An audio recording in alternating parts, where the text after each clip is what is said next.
computer.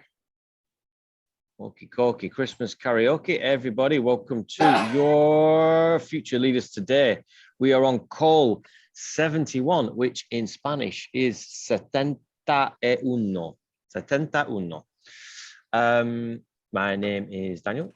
Myself and Richard, we have Future Leaders today because we really believe in a term that we call sovereign finance. This ability for us to find more sovereignty in our life, whether it's through yourself, through money, through finance, whether it's through relationships. It's less beholden to something else, more empowerment of the self. We really think that crypto is a large part of the greatest transference of wealth we're ever going to see, or that we have ever seen. It's one of the greatest asset classes to come through and really level the playing field a little bit more. It gives the average person, the average person, more scope and ability to have a form of an income that's not necessarily tied to the amount they have to work. Something that wealthy people have known for a long time. It's about working smart and not hard. And quite often we come from backgrounds where we work hard.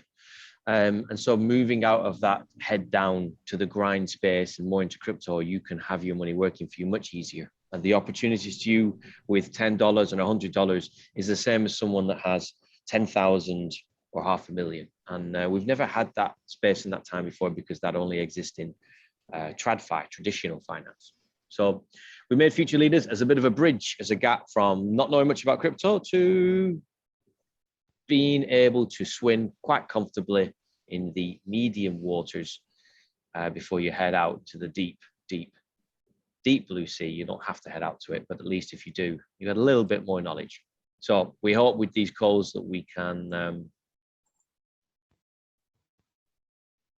help in the broadest of terms possible. Now, this is the first call for a while that we don't have anybody new. Wow. It's like our own little mini family, isn't it? Which means we can do whatever we want to do now. We don't have to behave. Yeah, we can talk about everything.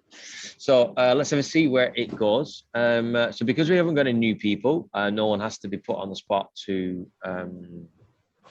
answer any questions or anything like that. However, what I will do is I'm just going to run through some of the questions that people have already put in and then put it to you guys if there's anything else which people have got going on for them. So we had Andy specifically was asking about platforms to send GBP to stake. So this is around staking and earning rather than sending through multiple platforms to get staking. Okay, so it's a little bit of a question about staking. Megan, who was joining, but she's not on the call, she's new, she wanted just generic information. Alan, beginning the conversation of crypto savvy informed accountants, we can definitely cover that. I wanted to pull into today's conversation a little bit around devices, maybe some stuff around some coins, Solana and Ethereum, do a bit of an upgrade in what we know about those things. Probably a little bit of a conversation about KYC and Binance, which kind of link back to accountants and things like that. And then I want to kind of run through our 9-part pathway that me and Richard have come up with just to help people formally go through something that will run on these calls for the next 9 weeks. So before we do that, I know that Alan's washing up, Louise is eating, Trisha's over here, Neil's about to drive. But does anyone have something which they didn't have time to put down on the sheet that they would love to discuss? Anything that's been a burning thinking point at the back of their minds? I've not heard from Trisha in a while or Neil, so I'm going to come to you in a minute. But Andy has her hand up. Tell us, my dear. I noticed something about Coinbase a couple of weeks ago. Go on. The actual, you know, where it gives you the overall valuation at the top of the screen when you first go into the app, it tells you how much your crypto's valued at, your total, all your different coins. It's not, that value's wrong. Okay. So for example, say I've got $5,000 worth of crypto, the valuation's telling me I've got $6,500. Is that not because it's in dollars? When I actually add up the totals individually, it's completely a different figure total. What? So when you're looking at the, I'm just logging in now. Yeah, it says portfolio balance at the top. Mm-hmm. So say it says 6,820 something pounds. Let's But say when it you says actually, that. but you know, so if it says that, and then when I actually talk, when I go into my portfolio and I go across how much each of those is the values of, it's actually about 1,500 quid less. So I don't know where that discrepancy is. So that's been bugging me, whether you guys might know why that portfolio balance amount is so different to the, when you tot up all your individual different cryptos. Like, for example, I've got Bitcoin, I've got Kyber, I've got Ethereum, Tezos, Uniswap, Cardano, Compound, and so on. So If you're happy to send me would you be happy to privately send me a screenshot? Yeah, I can do that, yeah. Send me that over and let me have a look, because I've just done it with mine now and it's pretty much bang on. Yeah. In fact, my brother experienced something quite similar. It wasn't that he added them up and noticed that the total at the top was wrong, but he only had a little bit. I think he had a bit of Bitcoin, a bit of Ethereum, and then he sold it all. And when he got the money back into his account, like when he looked at the like withdrawal statement, he said it didn't match, because I said, oh, the fee's pretty high, and he even accounted for the fees, and I think he lost about 80 quid along the way, and he only had about 200, 300 in there. It wasn't a lot of money that he had in there, but as a percentage of the whole portfolio, he ended up losing quite a bit when he withdrew it. So I don't know if that's something similar, if that's kind of linked. well, send over. I have heard other things like this, but this comes down to, again, like, are you talking about Coinbase or Coinbase Pro? Just Coinbase, man. The one with the blue app, yeah? Because I think that Coinbase does, I noticed this on crypto.com, that you can have $1,000 of something, let's say, doesn't matter what, $1,000 worth of Ethereum. And then when I sell Ethereum, I have 920. And the reason for that is because the Ethereum in the portfolio, the balance is, you know, it's whatever the rate is for Ethereum. But on crypto.com, when you sell an asset, you sell it for a lower rate. You can't choose. It's not like on Binance where you say, I want to sell it for this much, and then you have to wait. You literally are forced to sell for a lesser amount. So you can, you can have 200. Yeah, well, no, I'm speaking here specifically to Louise. I'd need to see yours to have a look, Andrea, to understand it more. So if you're going to send it to me, let me know what you're sending it on. Okay. Have you made any transactions, Andrea, recently? No, not okay. for ages. I'm just reluctant to, after seeing, you know, this discrepancy. I'm like, how on earth can I have, you know, say 5 grand, hypothetically 5 grand, and then there's like 6,000 and odd it's showing as a portfolio balance when I've totted up.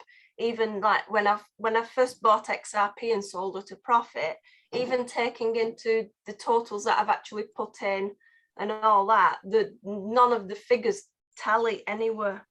Okay. I mean, the only real turn it off, turn it on. The only real answer to this fully is to sync your Coinbase to CoinTracker, because CoinTracker literally, it pulls all the information, but it displays it in a way that's visible. I find sites like crypto.com and Coinbase very limited in being able to extrapolate sense from any of the data. If you pull it into CoinTracker, it's all free of charge. Then you can literally see exactly where money's gone. So I can guarantee you that there's an old saying when we used to do, I ran a security and engineering company, that whatever is the likeliest fault is often the fault in the grand schemes of things. And a lot of the time it's a human observed fault, which means there is no fault. So I would imagine the Coinbase app is totally fine. And then the minute we look at your portfolio, something will be like, that's what it is. And you'll go, oh, of course. I've had people swear blind things are. I've seen all sorts of stuff over the years. So if you can send it, then at least we can get an answer to it, because it's probably okay. It'll just be something. It'll be something else. At least Do you have I'm any? not quite good at figuring these out, but you know, I've gone into everything. I've been in touch with Coinbase, and even they can't explain, you know, why the discrepancy. Do you have any open orders? Nope. Okay. Well, if you send it across, let me have a look. I'll I would also do what Richard said: log out, log in. Yeah, I had a quick Google of it, and that's what it's suggesting. But at least it's saying you've got more crypto than less crypto, which is all right. Yeah, but it's like I keep thinking, oh, I'm doing really well, and then when I actually, because I've got a notebook here which shows, you know, everything that I buy, date times, how much crypto, how many coins and stuff like that, and everything. And then when I tot it all up, but I log out every time, so that's what I can't understand. It's still showing. Send it over, Andy, because without seeing it, we're capped on how much support we can kind of give at this stage. But if you do send it, we'll have a look for sure. So I just want to come then. We're still on the opening up part. I just want us to come to Louise. If you had something in particular that's been on your mind, either from the last call or on this one, that you'd love to just bring into the mix that we can cover on the call, if there is anything. I know you're eating. Nothing in particular, to be honest. I've not really looked into the income streams yet, but that was something that I was really keen to learn. So the last call was really insightful, but I just need to have a look at that spreadsheet again and sort of consider what's the best way to earn a bit of interest. That's cool. The only other thing is I know you posted about Binance in the Telegram group earlier on this week. That's the exchange that I use at the moment. I used to use Coinbase when I first started these calls, and then I think there was a lot of noise around that, and so I ended up moving to Binance. And now, obviously, there's a lot going on there, and it's just kind of what exchanges you would recommend. I initially wanted to put it in Celsius where I could get a return as well, but obviously they're not accepting new UK citizens, so I'm considering moving it into a new exchange. So if we could discuss potential exchanges that you'd recommend, that'd be great. Yeah, that is totally cool. We can do that. We'll cover all that when we're doing all the stuff on Binance. We just shrink the size of that down. Okay, cool. No worries. We'll make sure we cover that on there as well. Alan, you've already asked your question. Tricia, I've seen your question that's on the DM, so we can just generally just talk about moving things, but let me know if there's anything, your concern that you've got with Binance. Is this the same concern that Louise is alluding to there, just around KYC and things like that? Yes, I just read on the chat this week the concerns about Binance, so I'm just also considering moving mine over someplace else. Okay. Because it's just I'm holding, maybe there's just a better option for me anyway. Right. Well, we'll definitely. It's a really big point. Is this one as well? Neil, is there anything from yourself in particular you want to bring into the mix? Yeah, the would just be about on-ramping, kind of what you guys are using for your on-ramping. I've checked out some of the Canadian, because for me, being in Canada, the Canadian some of the Canadian shops are the best, just because I can transfer in Canadian dollars, but they seem to be pretty, like, when you're buying, like, they say there's no fees, but then if you look at the market, like, there's a pretty big arbitrage in terms of what you're actually buying in at. And then you got the issue with Canadian dollars, because all these exchanges are in US dollars, and then you're buying in Canadian dollars. So then there's the exchange rate too. So just wondering kind of what you guys are using to on-ramp and to get in your fiat into the system, and then you can transfer the exchange after that. Cool. We're happy to discuss that as well for on-ramping and the wider aspect of on-ramping as well. For those that don't know, on-ramping is bringing money into the system from fiat to crypto. Off-ramping is from crypto back into fiat. So we're all good there. Last one, Justin, anything for yourself, sir, since the last call, or something totally off topic you might want to bring?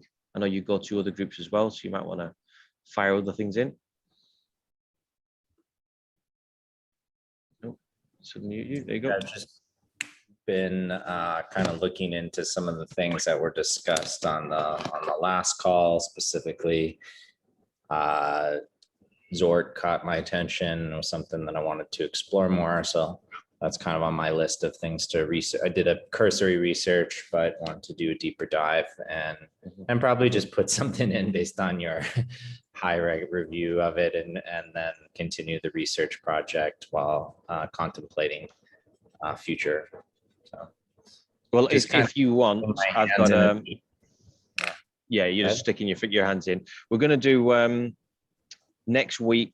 I'm going to meet up with someone that's in the group that's over here, so physically going to meet her, and we're just going to have a call just for high yield programs, which is Hyper, Daisy, Cash FX, and Zort, just to kind of bring them in. It's going to be a caveated call around risk and everything, but again, like we opened up last week's call, thinking that it's better to have some information that's tightly wrapped with enough context that people have got something.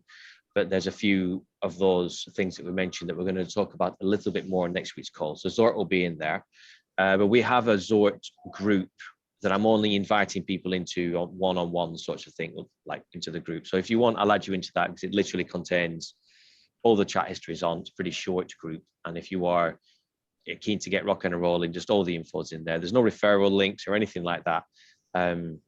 I just want to help people with it, because I do really believe in it. So if you wish to send me a DM, I'll add you in, and same for anyone else as well. It's there if people want to use it. But the other high yield programs require a little bit more explanation, because the risk is a little bit higher, whereas Zort definitely has a lot of things about it that make it safer. If that means nothing specifically to Neil and Alan, because I know you missed last week's call, it will make more sense when you catch it. Cool. All right, Justin. So let's jump in. So there's a I'm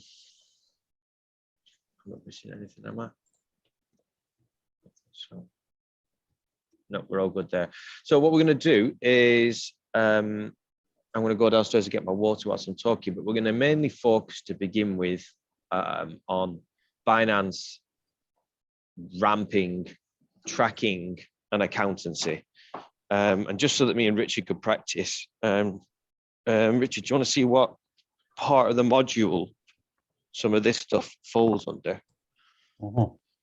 Just so we can start to make sense of it. We've realized that whilst we don't mind answering some of the questions and stuff, it's useful for people to have a bit of a pathway when they're coming into crypto. So we have created like a 9-step process, or nine modules over 9 weeks, just so that we can record it, and anyone that's new can literally just follow through it and go through it. And then the calls can be a little bit more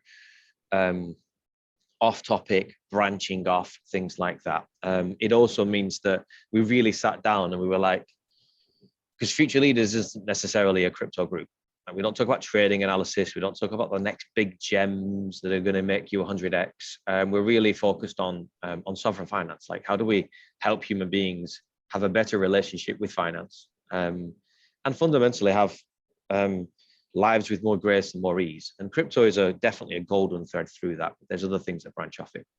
So we're going to start trying to relate it back to that a little bit, just to get our minds linking up what we're talking about with the pathway. And also just seeing as we go through it if there's things that we're missing. Like it's our best thinking, but until we rock and roll with it, we just don't know. So Binance is about regulation, on-ramping is about getting money in, accountants is about tracking. Let us rock and roll into these. Okay. Binance, KYC. Trisha's concerned from what she's hearing and whether she should move her money. Louise, moved from Coinbase from hearing it might not be the best place for a move to Binance, and he's now probably hearing more news and things. The only thing Binance is about really is KYC. That's the big thing. KYC is the know your customer. It's so that they know who you are, everything like that. It doesn't mean they're going to take that information, run to a government and hand it.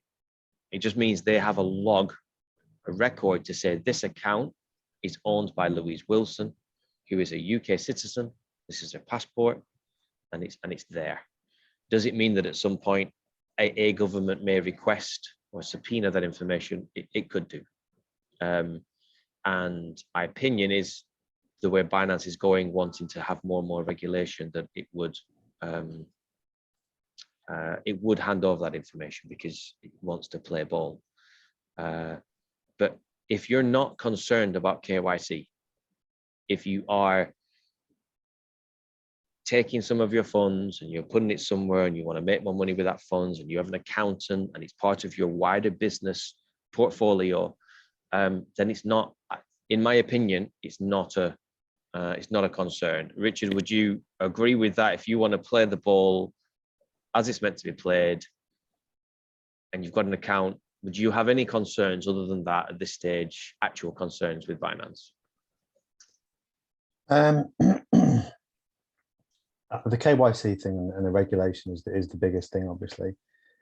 And yes, if you want to play it down the line and you're fairly new to crypto, then I don't really see a major problem with that in terms of the KYC. You might further down the line decide, as you learn more, that changes, and you want more privacy for whatever reason, that you decide. The only other thing with Binance, there are some slightly fishy things going on in the background. There's the Malta stuff. No, there's a guy called Brian Brooks who was he was brought on about 3 months ago to from a really high powered sort of US banking job, which is the comptroller, which I can't explain what that is fully now, but it's to do with sort of regulation finances in the securities industry. But he's resigned from Binance 3 months into the job with no real explanation. So it's obviously got something to do with info that he's party to, or things that are going to start hitting Binance in terms of regulation. Would that make you change your mind in terms of the KYC? Probably not, but I think it seems like it's pretty significant to me, that in itself. Of course, it might just be you didn't really, you just moved on or whatever. But I think, given sort of where we are in the cycle of crypto at the moment, it seemed like a very big appointment to sort of help Binance, and now we sort of backtracked because he's found some information out or whatever reason. But so it's something to be aware of, I think, anyway. It could to put another slant on this, and we'll always just back different sides. There's no straight answer to this. Binance is getting a lot of heat because it operates in this really grey space. It considers itself decentralized, therefore it kind of doesn't meet any one jurisdiction. And then all these jurisdictions, like the UK at the minute, that's coming down hard, is saying, no, do you know what? We're not happy that we get it. You don't fit in this box. You don't fit in this box. But you can't just say, you can't just live in the grey area forever. I do also think it comes down to tax. Somebody wants to tax them more money. You're taking money from our citizens. All of these things. It's always about money, money and power. So I think that there could also be plays to influence Brian Brooks to say, look, we want you to leave, whether it's through peer pressure, whether it's through some other thing, because that amount of negative press, why would someone of such a high caliber leave a job that's all around, the comptroller is all about accounting and compliance. Why would they leave? So there's various reasons, but none of them are positive in that, guys. So this whole thing around KYC is good, but why Brian Brooks left, whether he didn't like what he saw, whether he got pushed out because of additional peer pressure, isn't generally good. But and there's some other noise around where Binance, the main big Binance company, not Binance US, is legally registered in Malta. So I'm going to, based on that, I'm just going to backpedal to the beginning where Louise is coming from, and where Trish might be coming from. Trish might be maybe more from a KYC point of view.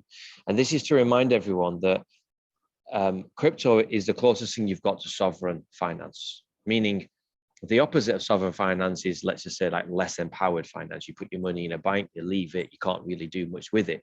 The bank might give you a little bit. And so with sovereign finance comes this power and responsibility.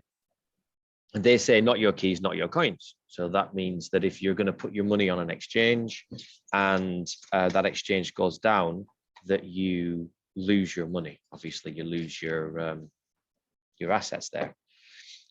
So I've made this decision personally recently that there's enough noise within Binance that I haven't fully left it, but I've taken the lion's share of my funds and I've moved them. Now, that took me a couple of hours to do with what I was doing in the different accounts. It was a bit of a pain in the ass. But remember that we consider crypto a proof of work system, meaning the amount of work or uncomfortability or inconvenience you're willing to deal with is equal to the amount of rewards you're going to get. Celsius is great. You chuck your money in it, you leave it. It's the lowest amount of requirement for a decent amount of return. But if you want to get more than that and do more, you kind of have to put a bit more effort in, whether it's research or actually doing stuff. So I just want to remind everyone that whilst all this magic crypto internet money is brilliant and, you know, graphy, arrow, pointy, uppy, and everything's at the minute more rosy. I know we've just gone through a month of more difficult time. But never forget that if you don't have to keep your money on Binance, there are other exchanges. I recommend KuCoin, KuCoin, KuCoin, which I've kind of used Binance and KuCoin interchangeably. And you can also do, am I right, Richard, FTX without KYC? Mm-hmm. You can at the moment, yeah. Yes. Yeah, that's Foxtrot, Tango, X-Ray, FTX. So both of these sites, you can have non-KYC. Will it last forever? Don't know. Probably not. But by the time it doesn't, hopefully your technical ability will have risen to the point that you can hold your funds on a cold storage wallet. When it's on a cold storage wallet, no one's ever going to ask you for anything. But cold storage wallets require a little bit more care and attention, because if you lose your password to Binance, you can get back in. But if you lose your keys for your cold storage, you can't get back in. So remember, there's a trade-off when we move from exchanges to wallets. So the likelihood is, I don't think Binance will go anywhere. I think it will get really tight on its KYC. It will get really tight on its regulations, and it will carry on. However, there is a bit of noise, and that might be enough for you to go, do you know what? I'm just not even bothered for the noise. I'm just going to move. And I've given you two options where you can kind of move to. There are other exchanges. Nothing for security-wise really does beat cold storage, but not everyone's ready for cold storage. People are quite used to exchanges. In that case, move. I split a lot of my assets amongst different exchanges and different accounts, so that if Binance goes down, I've still got KuCoin, still got Kraken, still got FTX. Again, that takes more work, but I'm massively deleveraged against risk, because 4 different exchanges where I'm earning would need to go down for me to have a problem. But some people, I have one client I work with who his number one focus in crypto is simplicity, which is hard to keep that really, really simple. Simplicity, and this person wants to expand into high yield interest programs and earning money over here and earning money over here. And every one of these over here's requires another platform, another app, another everything. So I'm going to ask Tricia and I'm going to ask Louise, because you two ladies are the ones that brought up the conversation on Binance. Louise first, if that's okay. I'm just curious if does that comfortably give you a round enough bit of information, and does that actually answer your question so you can make a decision? Yeah, definitely. I mean, I saw the article that you posted in the Telegram. It was the first I'd heard of like the Binance thing going on. And to be honest, the KYC isn't something that really bothers me. It wasn't that side of it. It was just, I know that there's different things coming in, like you can't withdraw to, you know, like direct bank transfer or onto a debit card and all these different like things that come out over a period of time. And it was like, it is the more to it. So it, the kind of, the Brian Brooks side of things is quite interesting, and kind of a couple of red flags there. Obviously, you know, nobody knows why he's left, but there's, you know, you can make assumptions or wonder if there's more that we don't know. But the recommendations of the other exchanges that you're giving are great, because from my point of view now, it's just a case of, do I keep it there or do I move? And if so, where to move to? So to get some recommendations is brilliant. I'll definitely have a look into KuCoin and FTX and see what's the best thing for me. I just don't want to constantly be moving, because I initially bought on Coinbase and then I moved to Binance maybe 3-4 months ago. It wasn't that long ago.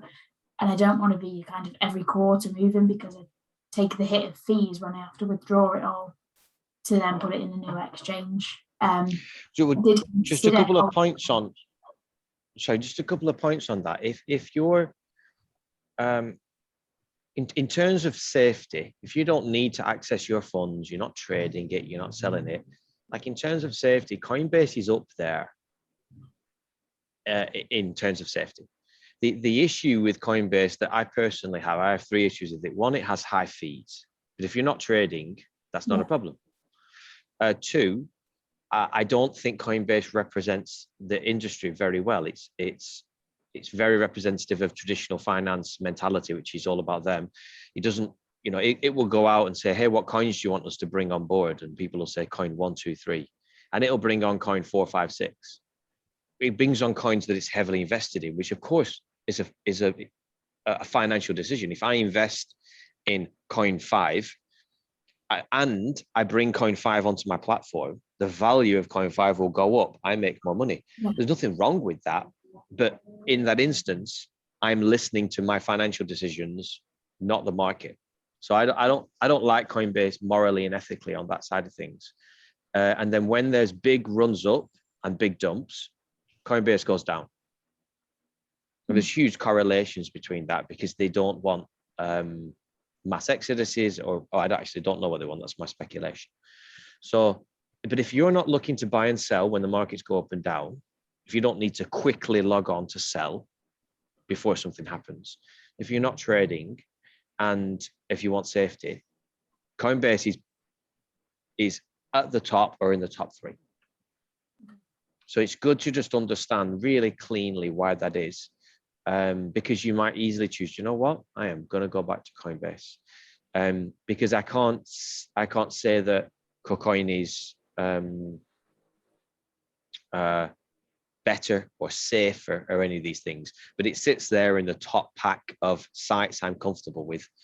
And if your priority is to set and forget crypto, then you might want to move back to Coinbase, or look at investing into a wallet, into a cold storage wallet. Because if you're thinking, I'm going to hold these for 2, 3, 4, 5 years, it's definitely safer on a cold storage, but that will require a little bit more work to expand into that. I do plan on holding, but rather than like dumping a load of money and then leaving it, it's more like dollar cost averaging that I'm doing. So like every month I'll be putting money into it. So I suppose it's any kind of fees of depositing and then buying coins. Roughly, what's the amount you're spending per month, though? At the moment, probably only about £200. Yeah, so fees, I wouldn't worry too much. I mean, I think your fees on Coinbase are about 1.5%, which is high. Standard industry is like 0.75. So you could say, oh, that's 100% more. But that's £1.50 out of every 100 quid. You know, it's, people get caught up on fees sometimes. If you're trading, fees are super important. If you're doing 1 or 2 buys a month, it's not the end of the world. Yeah. So just when you're thinking about that, if you are thinking of leaving Binance, just really consider what is it that's important to me, because quite often it can be going with the thing that, in my instance, I use Coinbase for a couple of things. Even though I don't like them, they make certain things much simpler, and I value that simplicity greater than how much I don't like them. Yeah. Okay. Cool. Yeah. Neil's, before I come to Trish, I'm gonna assume Neil's comment is relevant to this bit right now. So Neil, do you want to throw in or ask something on this point? Yeah, just you made a point about KuCoin not being KYC. When I set up my KuCoin account, they were asking like for driver license and photo and all these kind of things. So is there like, you know, in these various exchanges, you can actually choose to do KYC or not KYC? So all of them work the same way. All of them, if you are a next clicker, you will do KYC. All of them are designed in a manner that as soon as you've logged in, it's like, hey, what's your mobile number? Oh, cool. What country are you in? You can skip all of that. So I set up Binance accounts for people daily almost. There is no KYC on a Binance account. Sorry. On a KuCoin. Or Binance. The only sites I know of that are 100% you can't use this site if you don't give us your details is Celsius and crypto.com. You literally can't use them. If you try and click deposit, it will say, who are you? If you try and click buy crypto, it'll say, who are you? Like, and I'm sure maybe things like Robinhood. I've never used Robinhood, but I would imagine it's similar. So I can go back, because I wouldn't mind going back and setting up a new KuCoin without KYC, because the one I have right now is KYC. Yeah, so you can keep that. I title mine. Mine will be like KuCoin 1, DH identified, KuCoin 2, DH identified, KuCoin 3 unverified. So I keep a nice clean log of any accounts, whether they've got KYC on them or not, just so I've got my own ability to be able to make sense of those things. So I hope that helps, ma'am. I'm just going to put your hand down. Trisha, does that answer your question around what to do with Binance? I'm going to assume yours was more from a KYC point of view. Yes, I'm not a big fan of KYC. The guy that just spoke, I sorry, I didn't get his name. Neil. Neil, okay. So I don't know, like, I'm just going to ask a question to you, Dan, because I've used Bybit and my brother's still on Bybit, and he's a lot of money on Bybit. And he, like, both of us have had really, really, I mean, I know it's more for doing leveraging and stuff, right? But like my brother hasn't even been doing a lot of leveraging with it at the moment because it just hasn't worked out for him to do that. But he's been actually it's been kind of sitting there, you know, for a while, and we haven't ever had any problems with it and has no KYC. What is the negative of Bybit? I'm just curious what you see. I don't know Bybit, but if Bybit is an exchange, all exchanges have the same negatives. Yeah. Okay. So those negatives are hack. The two biggest ones are hack. What word would I say here? Like collapse. Like they're companies. Yeah. So they go bust. Yes. So I'd want to understand, for example, in the UK, you might have all heard of Revolut as a bank.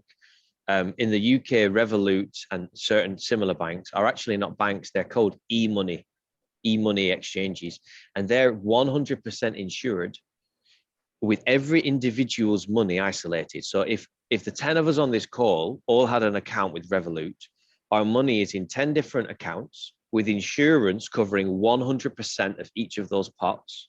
And then here is Revolut's money. So if Revolut goes bust, everybody gets 100% of their funds, okay? Which is actually safer than a bank. With an exchange, I don't know today how many exchanges keep their funds separate from main money accounts whether it's in cold storage, which means very secure, or in a hot wallet, which makes it susceptible for hacking, which is why on some of these exchanges, you'll see main account, trading account. So like KuCoin is an example. I can have $10,000 in my main account. And when I go to trade, it will say balance 0. I have to transfer, I have to actually physically click buttons and transfer it from my main account, transfer 5,000 to my trading account and trade. And the reason they do that is because this is cold storage, this is hot storage.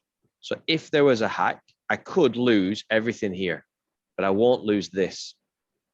So Bybit, I don't know anything about, but if I'd want to understand, if I was going to hold large sums of money on there, I'd want to understand. But I go back to what we were saying to Louise earlier. If as soon as you've got 5 figures in crypto, $10,000 or more, or a figure that's less than 5 figures, but that makes your bum squeak. You know, if all the money in the world to you is $2,000, then that's worth a lot. But if you've got 5 figures or more in general, I would heavily start to consider cold storage. And if you're not trading it, which means it's sat there, I would get it off an exchange. Because when you say like, what's the risk? I'd be like, well, it doesn't, whether you've got 1 risk or 10 risks, they still exist. So like, if you're not going to trade that money and it's going to sit there, get it off, put it in a cold storage, you're safe. What if you logged on one day and Bybit wasn't there? Yeah. That face, I saw that, even though I'm a long way from the screen, that's not a good day, yeah? And No. Unfortunately, and this is really, really bad, but unfortunately, the thing that KYC gives is regulation, yeah? Accountability. There are so many exchanges where we don't even know who owns them. And they offer all these incentives and easy ways to move your money and everything. I'm just, I only recommend FTX, KuCoin, and Binance. Okay. Okay. And I will include Coinbase in there because I say I trust them. Well, it's good Richard, to know that like, you still recommend Binance. Okay, would I still recommend it now? I would be on hold. I put Binance on the shelf to see what goes on. But in general, do I think it's going to go anywhere? I don't. But Richard made some really good points earlier. That there's a little bit of smoke. Is it false smoke to make us get scared of Binance? Is it genuine? I don't know. Like, oh my God, what's going on in the world? How much of that's signal? How much of it's noise? Crypto's got its own ecosystem as well. So like, I don't not recommend it, but I'm not running away from it all of a sudden. Right, okay, that's good to know. But Richard always has different points when it comes to like trusting of things. He sees things differently to me. So I'm curious, like, that's my round robin on things like Bybit, and I'm gonna have a quick look at it whilst you share your view as well. Just 1 second, I just want to get Ricardo's view on things. Yeah, I mean, I think once you start using a few things, you'll make a decision about which ones to use or not. I mean, my favorite one is still KuCoin. It has been for a while for exactly that reason, because it's got levels of security in there and different sort of settings within the account to sort of separate it. But I think you kind of have to go back to the question, and we'll pimp the pathway that we're going to be doing from next week. Is the fact that really it's about deciding why you've got coins. I mean, the simplicity thing is definitely one thing, right? You know, you don't want to have too many accounts. You don't want to worry about things too much. But again, you know, that face you made, Trisha, where you'd say, if that's your one place you've got crypto and it goes down, what do you do? So I think it's a good habit to start thinking about different places and trying these things and moving them out and finding out what you like about them yourself and what you don't. But also, I think it's important that going back to the pathway, it's like, why have you got coins in one place or a number of places? Because, you know, as we said at the start, there's lots of different opportunities to make money. So the only reason I have money on an exchange is because it's a percentage that I've decided ahead of time, given my whole portfolio, what I might want to trade or or take profit from. Anything else is it's not sat on an exchange, it's sat on cold storage or Celsius or crypto.com or wherever these places are, because they've decided, you know, what I'm going to do with it. So I think it's really good practice to think, why have I got stuff on exchanges, and what percentage would I actually need on there should I want to trade. If you don't want to trade and you feel uncomfortable about these things, then I think it's a really good thing to think about, well, where would I put it, you know, and how would I spread risk for myself so I feel more comfortable. Yeah, really, really important. And again, like, I think we've got our pathway kind of kicking around here. Yeah, there's a whole point that's around, there we go, number 2, taking stock, which is like, why are you doing this and what do you need from things? Because when we start thinking about things like risk, strategy, and tax, they're completely different for every single person. So I think all of these sites offer a benefit, and there is a benefit to there's a benefit to exchanges, because you don't have to look after your own keys. But there does come a point where this whole, as you're moving through pathways of sovereignty, your own pathways of sovereignty, as you take a step up each time, there does come a time when cold storage is the next conversation. And it's not to be scared about. It's just like anything. It's like, you've all driven cars probably, and there's a point when you get on the highway on your own for the first time, and I remember it's like, fuck, everything's driving fast as you're doing like 50, but before you know it, you've got your foot to the floor. So like, it's just comfortability. 50, let's just have a see. Bybit software company. I don't know why I think I'm in Canada. Go on, Tricia, what you got your hand up? Yeah, I was just wondering. Okay, so I definitely probably should be in cold storage. And You definitely, okay, yeah. I should be in cold storage. At least some of my crypto should be in cold storage.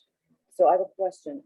Are there like classes that we can do or in that regard? And if I leave the rest of my money in, you know, in a trading account, then I can actually learn to do leveraging and stuff like that, because I need a little assistance in these areas. We don't, let me just unshare this. We don't promote leverage trading at all. Okay. In fact, we don't even promote trading without leverage. And that's because neither of us are the right people to speak to about it. Yeah. I'm assuming I'm okay to speak for you here, Richard. We've had enough conversations on it.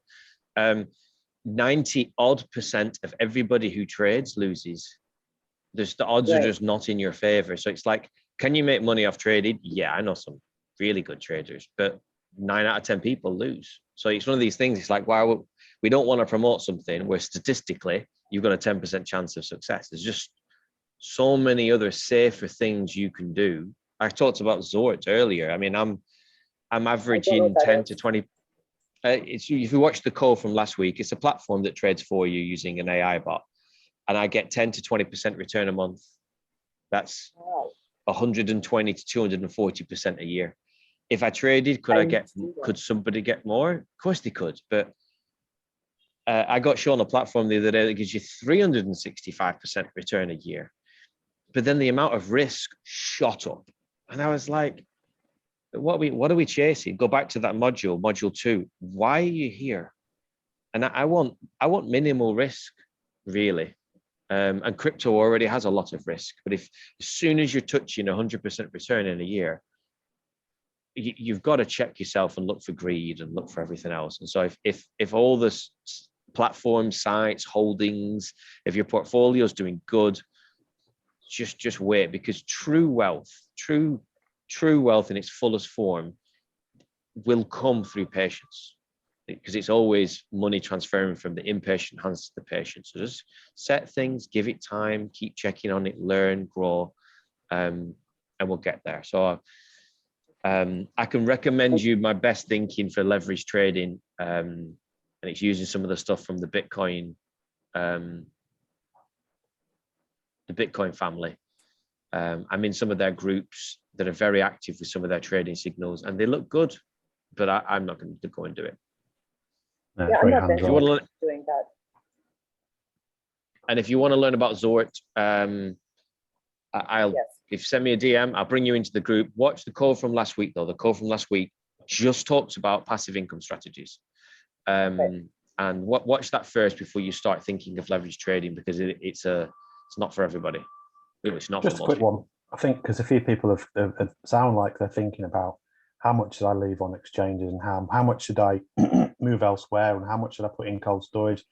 And you can go round and round and round with that. But I think the best thing to do is keep it super simple. And you'd say, well, start with 80% you would take offline, off exchanges. You'd put it into cold storage or into income bearing, passive income bearing strategies.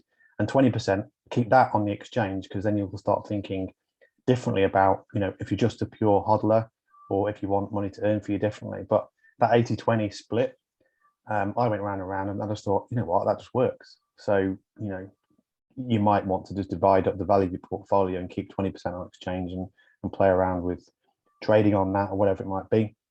It might be more, but at least start with that, because then you force yourself to start moving that 80% to somewhere else and start thinking laterally about, okay, what do I really want this to do?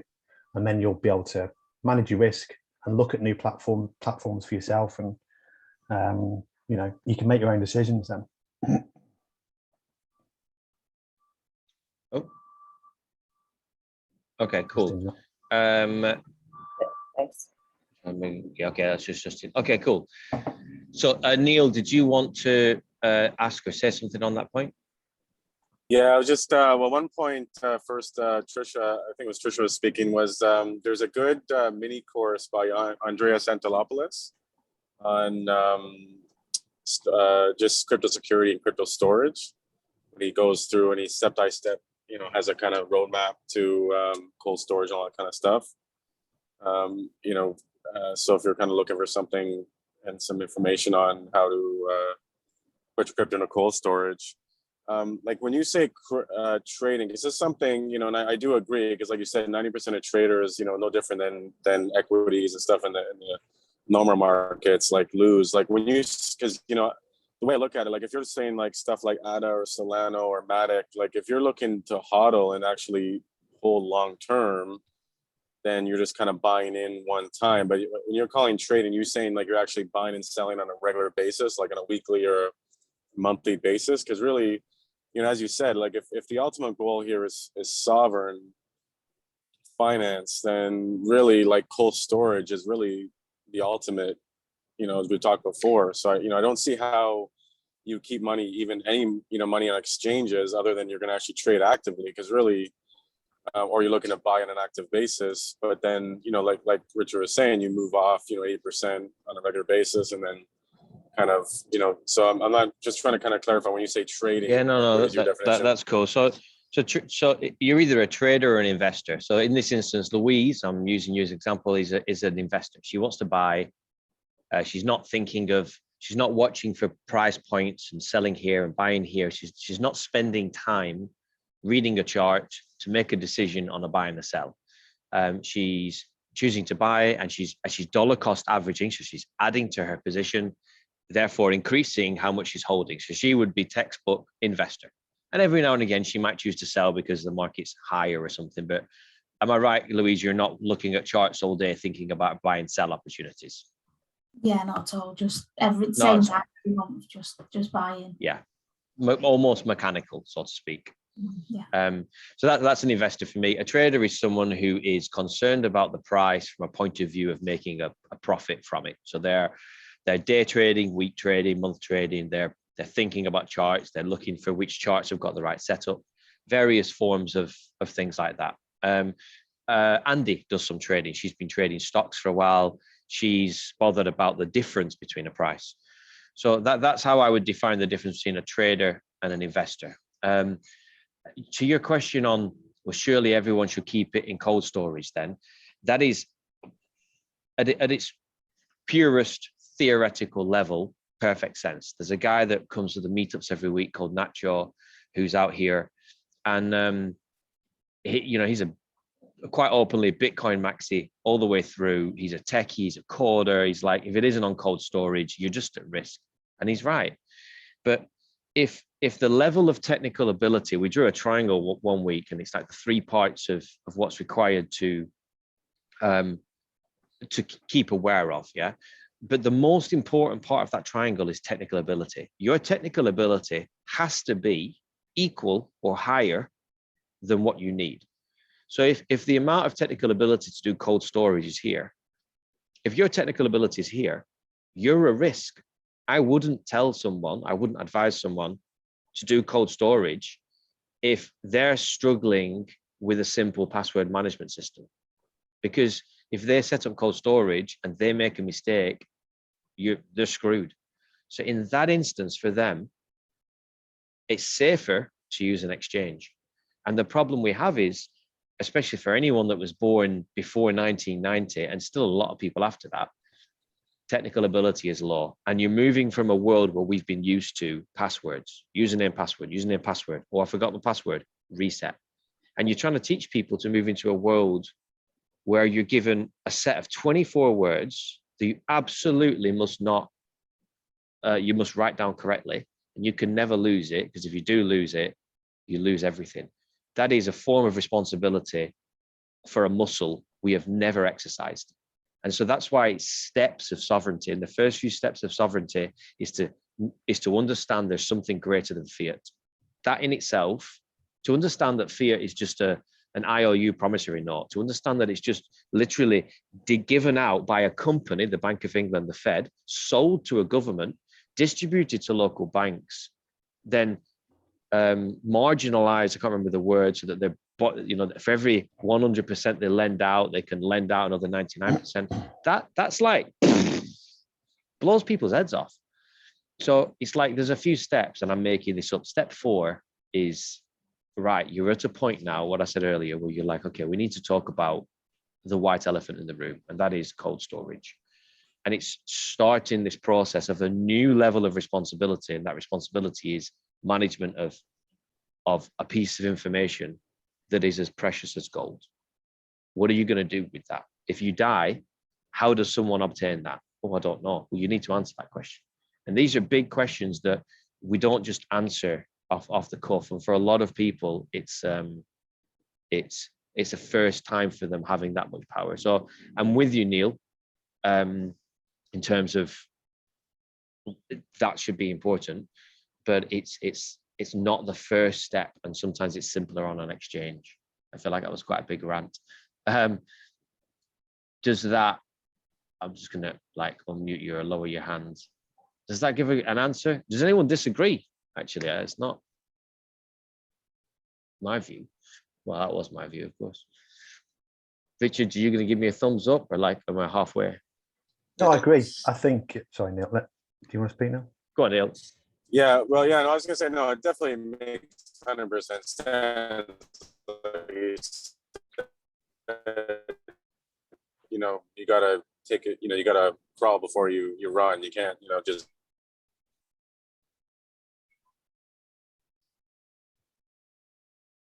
Is that me? No, I think he's faded away there. Okay, we'll mute him. If you do come back, Neil, you're welcome to share again. Go on, Richard, what were you going to say? Well, I think if I understood what Neil was saying, he was saying that why would you, if it's about sovereign wealth and trying to protecting yourself and keeping yourself away from the system, why would you continue to trade? That's kind of the way I read the question. I think also, are you still talking? Can you hear?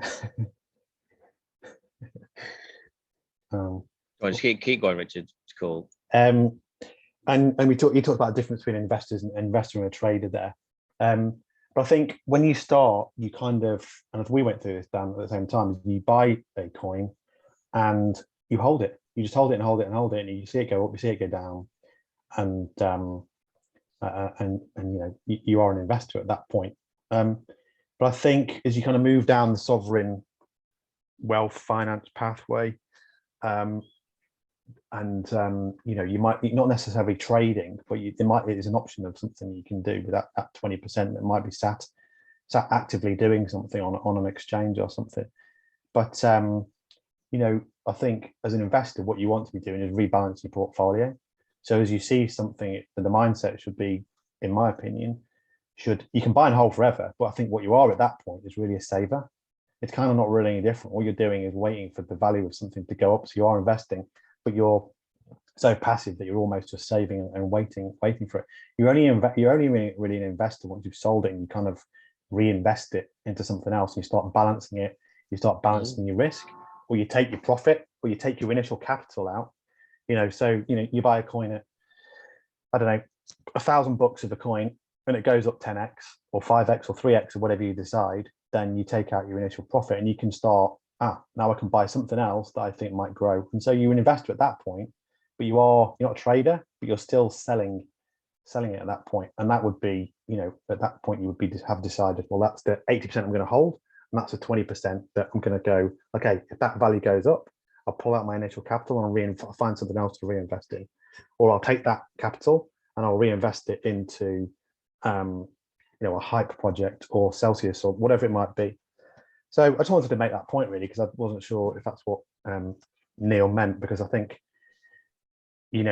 as you start, you buy and hold, and as you learn more about crypto, then you might start deciding to do more with it. And I think that's just as important a pathway in terms of your own sovereign finance, wealth, independence, and all the rest of it. So there is a distance. Cool. I think if we're using an exchange, it's easy to start using the word trading, isn't it? And buying and selling, but it can still have an investment strategy around it. Yeah. Agreed. Sorry, guys. I got cut off there, but yeah, that's exactly what I meant. Like for XRP is a perfect example. If you bought XRP a couple of years ago and everyone was hot on XRP, then now, so it's like, well, and just like, Guy from Coin Bureau, like he's always rebalancing everything. It's every quarter. He looks at his portfolio every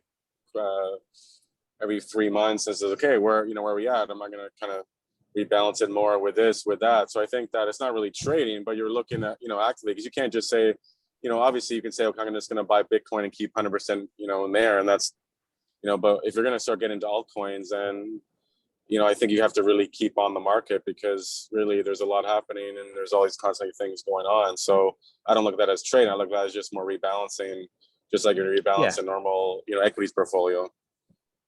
I think the difference there is you're going into that with a view to rebalance. The fact that mechanically you may buy and sell doesn't make you that wouldn't fit into trading. Like a trader knows they're a trader because it's like, I'm making money off making trades, whereas you're thinking, I'm in this for a long haul, but it makes perfect sense to be rebalancing. So I think they're definitely completely different things. And like anything, there's no red magic pill answer to all of this stuff. It's each person makes their own decision on what they are and what they want to call themselves and where they want to keep it.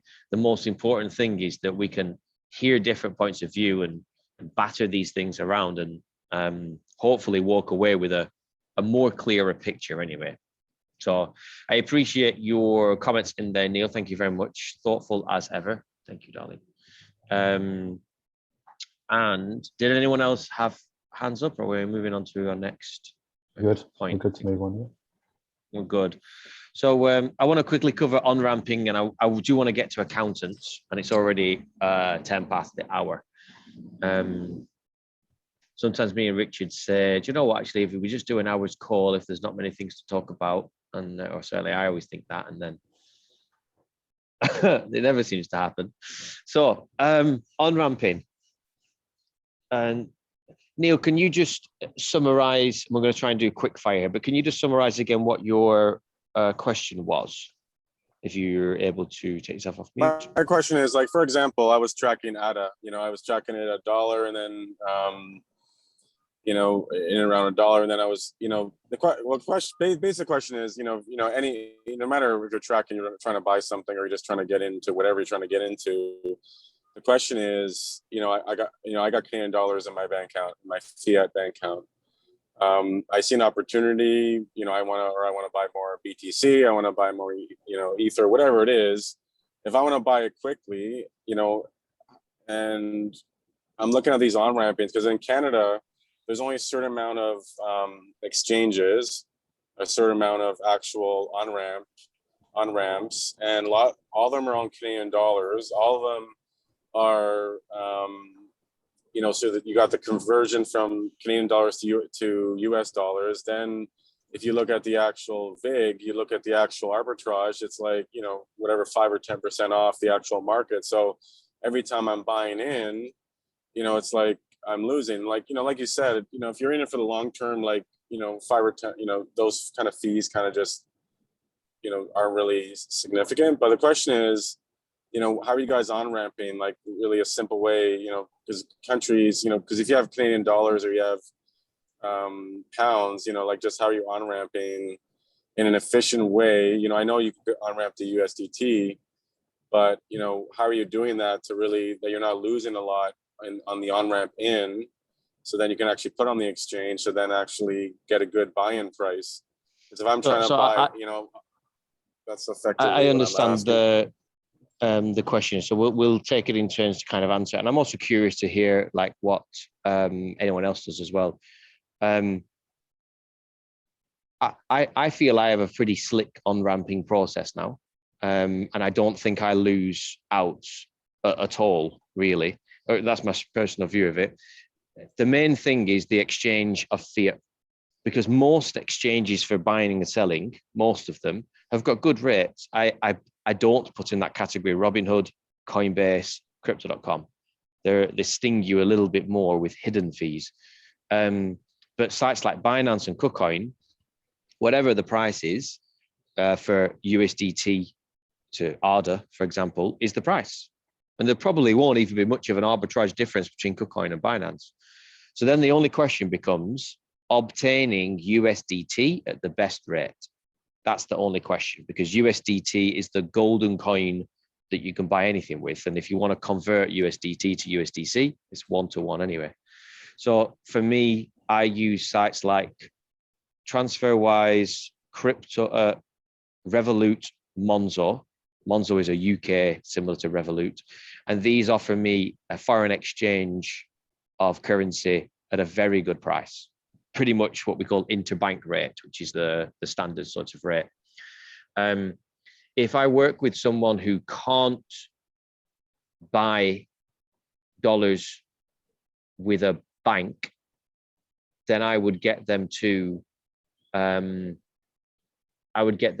on-ramp their local fiat currency. So for example, until Binance closed down GBP, I would send GBP from my bank straight onto Binance.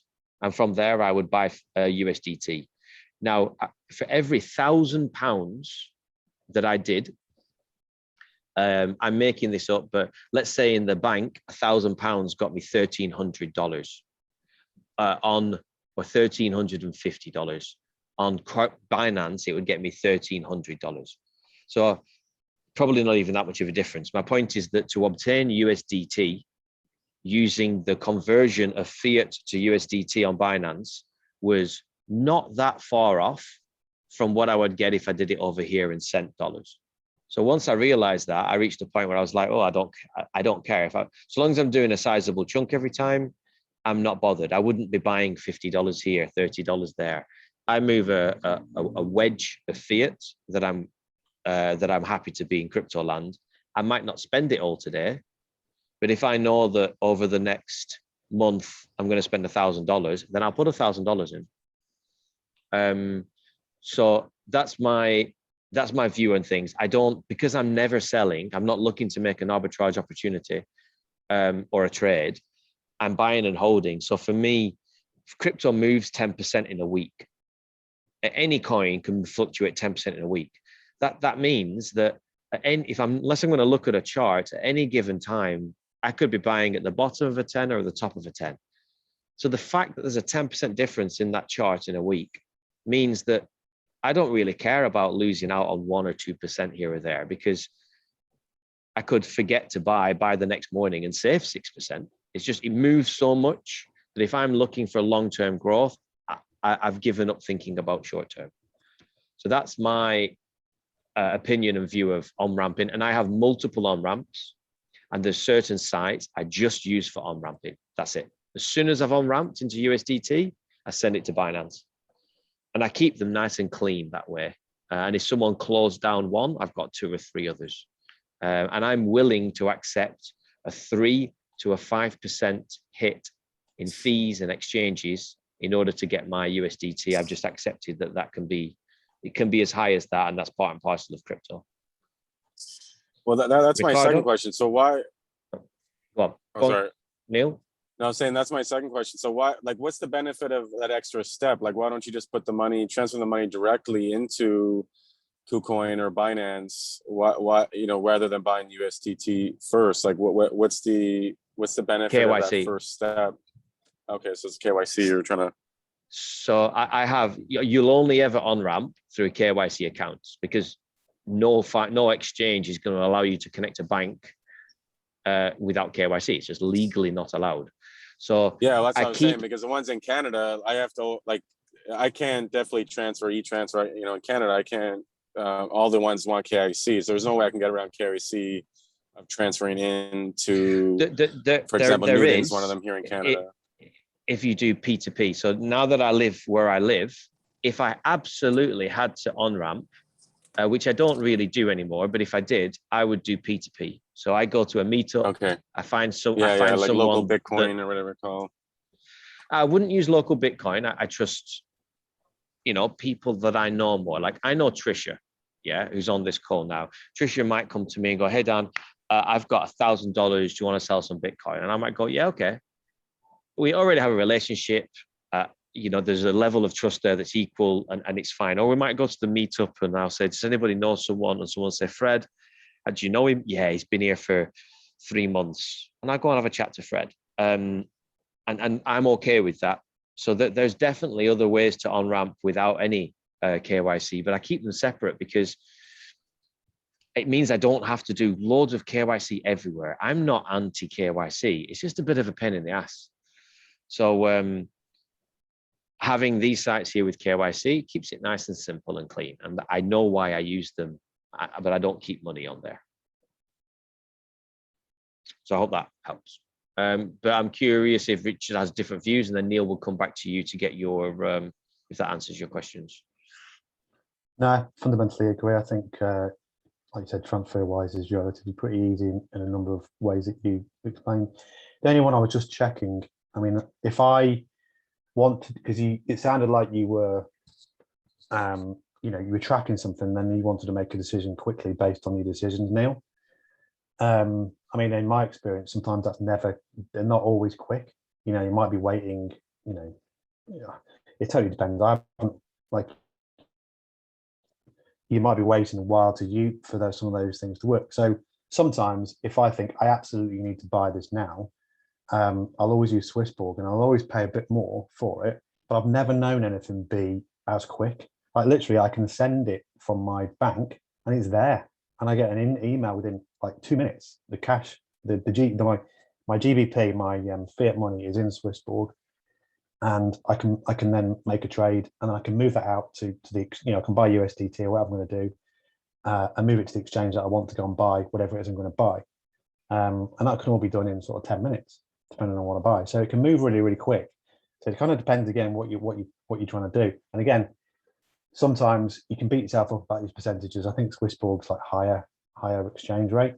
It's getting closer to 3%. But sometimes if it's easier and faster, and I'm not worrying about where anything's gone, then that's what I'll do, because I've never experienced anything as fast as Swissborg. And you can be a Canadian citizen and use Swissborg as well. So might be an option there. Can you? I didn't know that. I'll just Google it. Yeah. So it says. Oh, excellent. Yeah, Swissborg's super slick. But it's super slick. We are also European. So I've learned this, like someone did a bank transfer from an American bank to Coinbase the other day. He has to wait 6 days.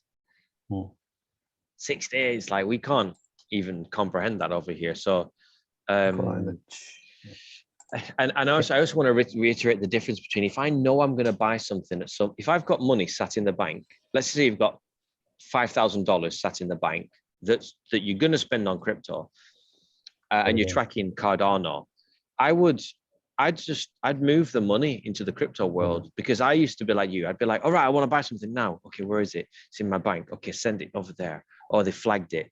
I've got to wait 2 days. And all of a sudden, I've got to pay more fees. If you know you're going to spend it, just put it into the crypto land in advance. And just put enough in that covers you for the next handful of buys or trades or whatever you're doing, rather than needing to bring it from fiat every time. And that's the decision I made, that every month I was transferring 50% of my income into crypto. I didn't know what I was going to spend it on, but I looked back, this is my early days of crypto, and I was like, I'm ended up spending it anyway. So I just preempted it and was like, right, I'm just going to move it in a oneer, the cheapest way possible, which for me was Bitstamp. Bitstamp was 0% fees, sending it direct from my bank into Bitstamp, and I could choose euros, dollars, and pounds, and I could transfer all three. Cool. Who is the owner? Would love to talk. All right, Tricia said something. Okay, let's have a. So I want to really quickly just cover accounting. It's the only question Alan asked. Alan's waiting patiently in the background to understand this. From what we found, I mean, okay, Rich is taking a sec, but we've spent a lot of time looking at accountants. The short answer is most accountants are not crypto aware in most places. The bigger answer is it kind of doesn't matter. In the UK, crypto is treated as property. It's got the same rules as property to do with how quickly you sell it and everything. It's pretty much property, and it's just an asset. If you went to an accountant and you only had property, you had 100 properties and you had no records, an accountant ain't going to help you. Accountants need data, and then they work out what to do. You need to have the data, which is how many properties you've got, how much did you buy them for, what money have you made on rental, how much have you spent on expenses, what's your mortgage that you're paying, all of these things. And you give them all that information, and then they can do your accountancy.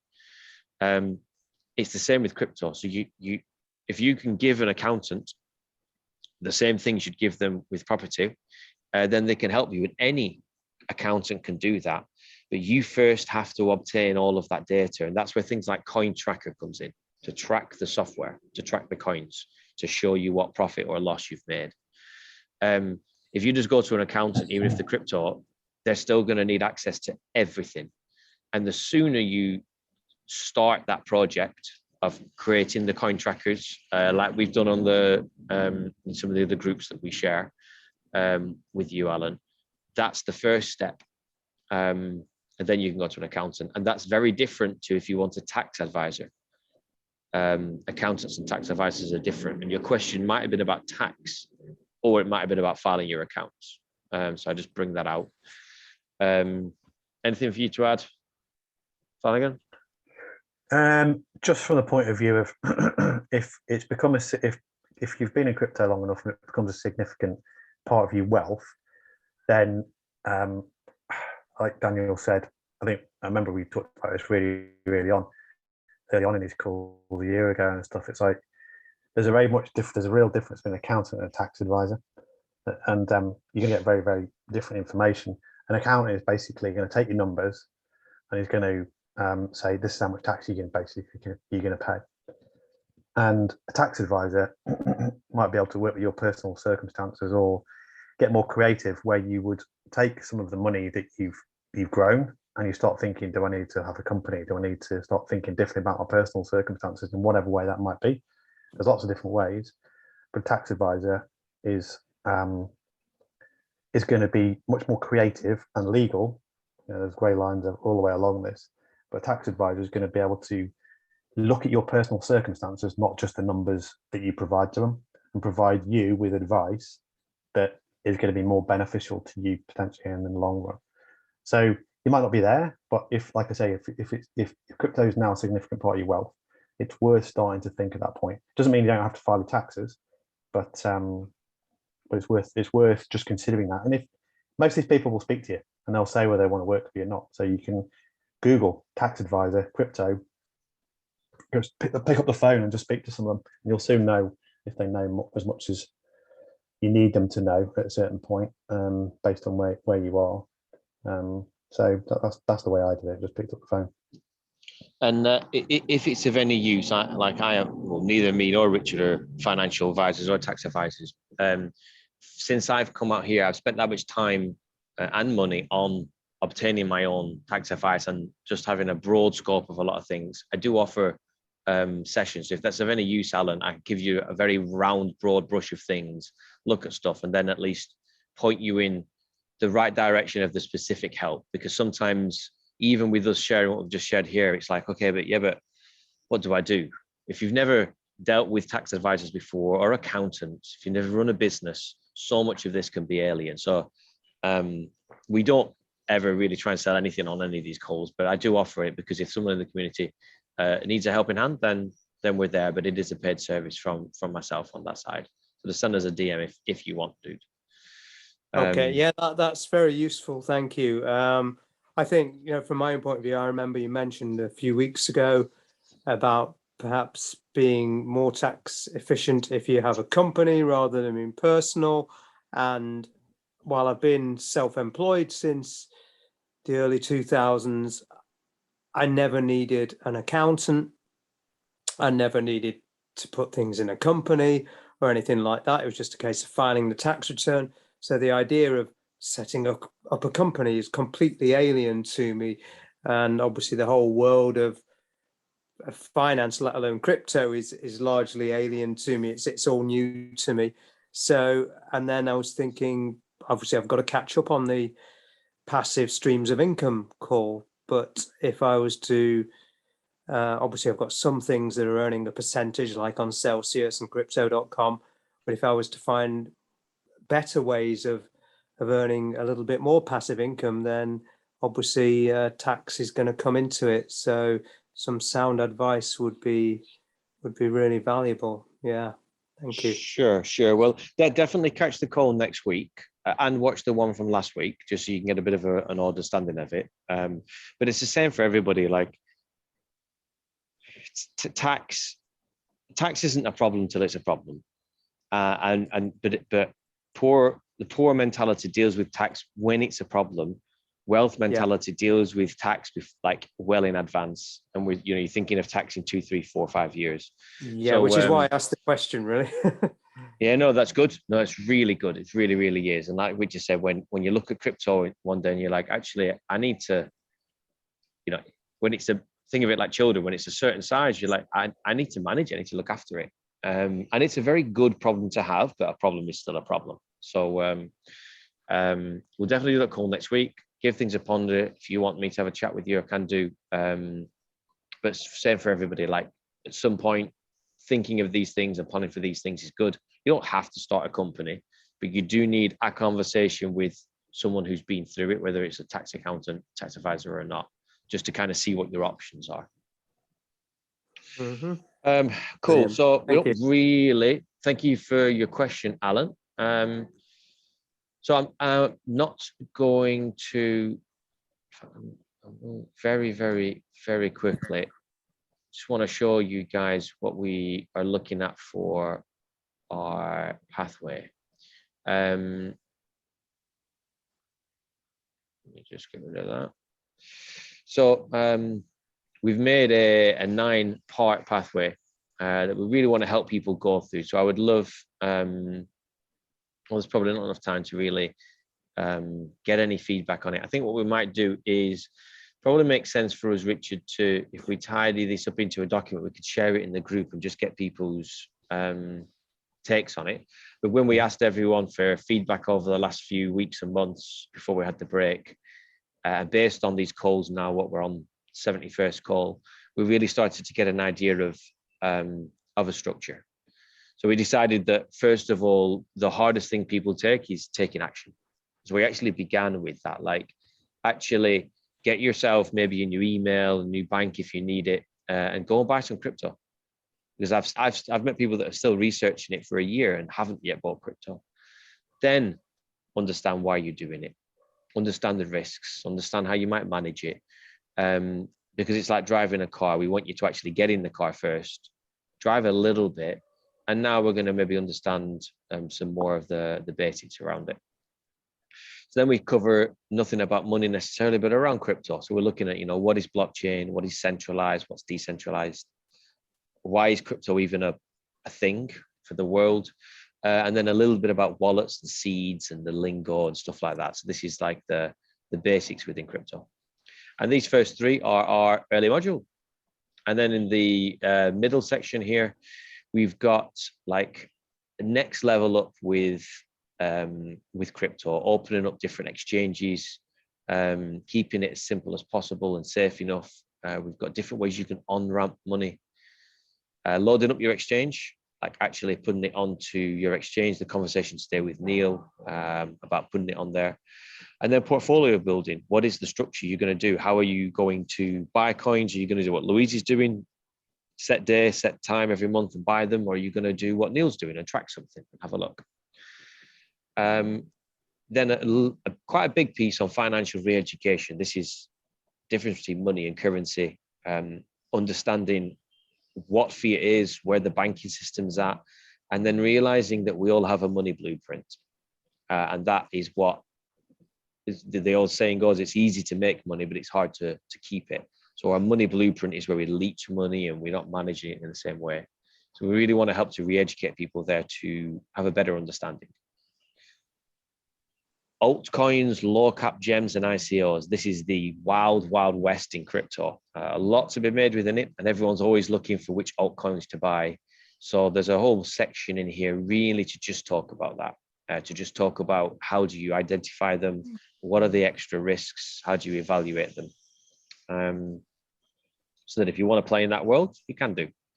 And then as we move higher up in sovereignty, we get to this whole thing, which again was brought up today, keeping coins, storage. How do you store them, different places you can store them. We have got a section on how do you earn interest on them and staking, things like that. Just realized, Andy, you asked a question on staking. I'm sorry that wasn't fully covered. But if you listen to last week's call, we do cover that quite a bit. See if that answers your question. And then long-term storing, true sovereignty, which is what Neil was talking about earlier, like keeping it on that cold storage. The impending, at some point, winter, when it comes, why we exit, what is a crypto winter, how do you plan for exiting, mindset, because until you've started to sell a lot of coins, this is an interesting one. And then practice, actually practice selling your coins, because it's not as easy as you think to get your money off an exchange into your bank. And finally, diversification, rebalancing. If you're not exiting fully, then you'll definitely be rebalancing. Why it's important. How do you create profits to create more passive income and cash flow? And then investing outside of crypto, metals and companies and other assets you can buy. So there's 3 sections to our 9-part pathway, kind of like beginner, intermediate and advanced. Each section will be a different call. And you guys are the first people that we're sharing that with, really, to just begin the process of other people looking at it. So if you've seen anything on there that you think is missing or anything like that, I'd love any DMs. We'd love you to take part in it. It's free of charge for you guys to kind of come along, and we hope that this gives a nice framework for people to just move through all the different conversations that we talk about. So that was useful. Just see there's a comment in there for cool, silence message. So let us quickly, for a couple of minutes, I want to take a couple of ahas or feedbacks or things that people are going to action away. Is there anyone in particular that definitely took something away from this call that were like, right, you know what, that's important to me now, I'm going to remember that, or I'm going to do it? Before we volunteered someone. Louise? Yeah, I did. I actually just got my calendar to put in at the weekend to spend some time to just have a look at different exchanges, but also like sit and think about my strategy, because even though I'm dollar cost averaging and I mainly want to hodl, like I said, I would like to earn some interest along the way. And last week's call was really kind of thought-provoking about where to put my money and how much I, like you say, would rather have less risk and a smaller return. but you know that it's better than it's getting at the moment if I'm not, you know, staking it at all or whatever. So I'd really like to look into Zort and things like that, and different kind of ways of getting some passive income from it. And like Richard said, the 80-20 ratio, and just kind of look at my portfolio, think about that whole why I got started in the first place, and kind of figure out what to do with it. Because I think that first step, like on your roadmap there, is just to buy crypto. And, you know, I just thought, okay, I want to get into it. And I think, you know, the time's passing and the best time to buy was, you know, years ago, and the next best time to buy is right now. So I just kind of bought some so that I had some. And then I've just kind of carried on buying and carried on coming on the calls, and the knowledge that I'm getting is great, but I need to kind of go away and apply what I'm learning into my portfolio, which is something that I've kind of failed to do so far. I'm learning a lot and it's great. And then I understand a lot more about different coins and stuff and what I can do in the crypto space, but then it's taking action and actually doing it, which is something I definitely need to work on. So that's something I'll be doing this weekend. That's really, really cool. That's everybody goes through these things. My God, if me and Richard implemented everything we knew, we'd be definitely in different spaces. But at some point, you have to see it. Yeah. So I honor that, sister. I hear you. It's really. You're only really ready cool. when you're ready as well. You know. Yeah. So, but it's a great time to sort of look back, see how far you've come in terms of the growth of the portfolio, and think about what it can do and why you're doing it. That's so important. That's why so many times, and Rich, I say it time and time again, he drilled it into me. What are we doing? Well, why are we doing this? Like, what would a guy say today on his call? If in doubt, zoom out. And then we kind of go, okay, this is why I'm here. And otherwise, we lose sight. And crypto definitely you get caught in that current. Anybody know what Warren Buffett's #1 rule is of investing? Is it when others greedy be fearful, or when others fearful be greedy? Yeah, I'm actually thinking of really derogatory things like fuck everyone over, but that's not my my bias coming through. But he does have, I thought his #1 rule of investing is never lose money. Oh yeah. Yeah. I know a guy out here who he's not bothered about big opportunities. He's like, I just don't lose money. And if I'd never lost money for the last 10 years in my life, like again, I'd be in a different space. So risk management is good, because in crypto, there's tons of opportunity. My God, it never ends. So cool. Anyone got one more share? I'm not going to pick on somebody. Is there anyone that wishes to share something that was useful for them?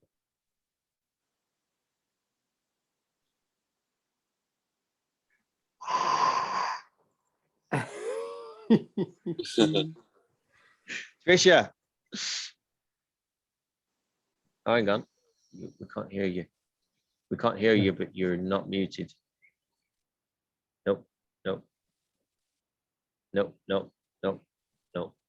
Okay, let's try this. Yeah. Is that working? Yeah, that's working. I can't hear you. Oh, I'll just text testing. it. Okay, we can hear you. No, speak. I'll text it. Okay, nice. She's gonna text it. All right, we'll wait for that. Let me click on everyone. Okay, well, I'll send it. Does anybody wish to add one whilst I'm waiting for the message? Otherwise, I have to kind of fill 20 seconds while she types. I can add something. Neil, go for it. Come on, fill the gap. Yeah, well, something you just said. I think something, and through my investment career, especially in property, I think a lot of things, it comes down to capital preservation versus capital return, because at the end of the day, you got to make sure you get your money back first. It's not a matter of making 10x, 20x, but if you don't get your money back, then and I think if you look at the ultra wealthy, they're more focused on capital preservation. And I think that's kind of something to look at. And I think that's why some of these kind of passive income and some of these staking kind of opportunities come into play as well. Because if you're just always looking at the big bang and looking at the 10x, 100x return, then really, you could lose it all in the end. So, and I think then the caveat as well is the tax. And I think that's really what's upcoming is really governments are going to really go hard. I was listening to Michael Saylor talk about that today. You know, when they've kind of inflated everything, they've kind of, you know, printed all this money, like what are they gonna do next? They're gonna start going after taxes and property and stuff like that. So I think that really tax comes in a big factor as well. So like any investment, you got to really, you know, kind of look at the ratio between your growth and your return, and also capital preservation. So I think that that's key in this whole journey as well. Yeah, really well said there, brother. And there's a certain point. There's one of our mentors shared 7 steps of wealth ladder. Yeah, the ladder. What was it? The wealth ladder. Yeah, and basically, like you reach a point at about 2/3, 3/4 of the way through where preservation becomes the key. Because once you realize you've got enough that can be life-changing for at least yourself, forget like generations comes after that, but there is a point within wealth where actually you're like, okay, if I just look after this, I'll be good. And we're never ever taught that at all. There's, you know, unless you're born into a family that actually has any wealth, you put your head down, you work hard. So that's part of this thing that we're trying to just keep this narrative going in here, is like, why are you here? What are you doing? What have you got? How much do you even need? We all need different amounts. So I think you hit the nail on the head there, that it's that difference in capital growth and preservation, and when you need one and when you need the other. So thank you very much for sharing that. I've not had a message of Trisha just yet, but I'm going to have to round up Trisha. If you can, just came through.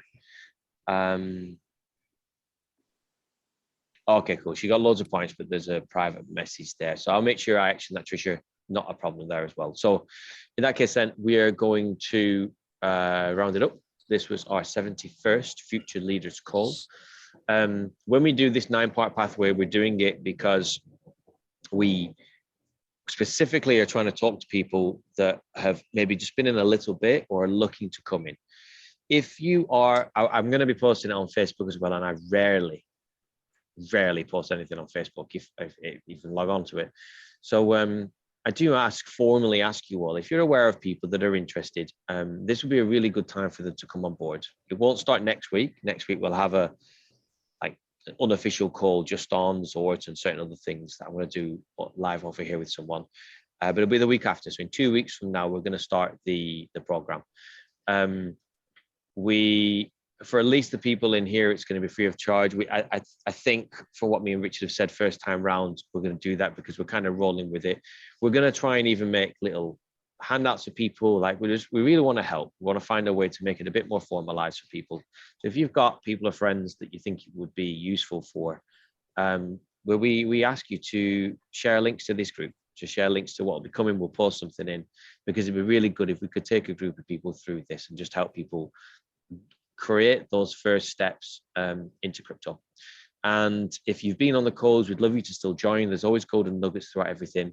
And like we said from the beginning, we don't want it to be about me and Richard sharing our thoughts on things. That's why I appreciate people like Neil being in here. That's a different perspective. We've got people like Andy, who's been in trading for years as well.